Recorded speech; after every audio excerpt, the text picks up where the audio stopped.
2013, Netflix released all 13 episodes of House of Cards at once. Critics lost their minds. The concept of binge-watching was born overnight, and the entertainment industry was forced to confront a new reality. A technology company had just produced better television than the studios that had been doing this for a century.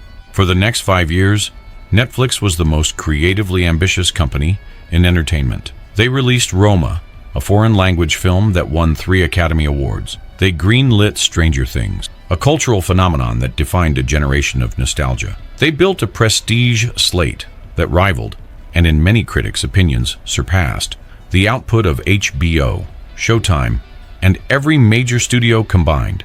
And then, slowly, deliberately, and with almost no public explanation, they abandoned the entire strategy. What followed is one of the most fascinating and troubling pivot stories in media history. A company that had redefined quality television decided that quality television was the wrong business to be in. And in making that decision, they may have undermined the very thing that made them worth paying for in the first place. The transformation happened in stages, and each stage was driven by the same underlying pressure: subscriber growth. In the early prestige era, Netflix was growing so fast that no one scrutinized the cost structure of individual shows. House of Cards reportedly cost $6 million per episode. The Crown became one of the most expensive television productions in history. These weren't just financial commitments, they were strategic statements. We are not a tech company pretending to make content.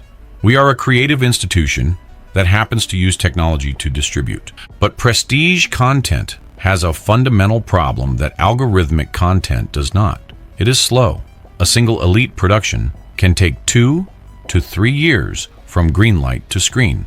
You cannot build subscriber velocity on a handful of acclaimed but narrow projects that appeal to a specific kind of viewer. The algorithm revealed something uncomfortable. 90% of Netflix subscribers were not watching the prestige content. They were watching reality competition shows, true crime documentaries, international thrillers, and comfort rewatches of shows they had already seen on other networks. The average Netflix subscriber was not the cultural sophisticate the prestige strategy implicitly assumed. They were someone who wanted to turn their brain off for 90 minutes after a long day of work. This insight triggered a structural pivot so complete that it is hard to overstate its implications. Netflix began prioritizing volume over quality.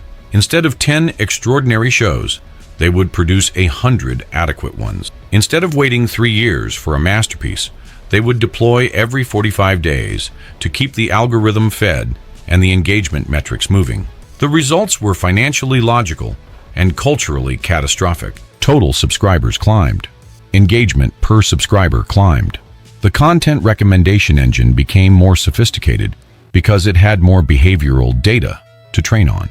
From a pure growth standpoint, the pivot worked. But something else happened simultaneously. The shows that defined the culture, the shows that people talked about, debated, and used as social currency, stopped coming from Netflix. They started coming from HBO's successor platforms, from Apple TV+, from Prime Video, from FX. The prestige audience that Netflix had spent years and billions of dollars cultivating quietly began to reassess whether a Netflix subscription was worth maintaining. This is the paradox at the center of Netflix's content strategy crisis. They optimized for the metric that justified their valuation, subscriber count, and in doing so, they degraded the asset that made subscribers willing to pay a premium, cultural relevance.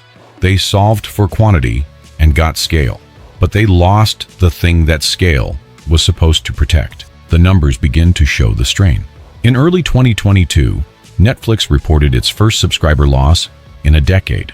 The stock lost 70% of its value in a single year.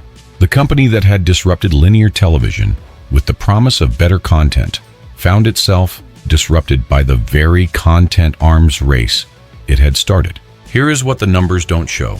The real cost of the pivot isn't in the subscriber count. It's in the positioning.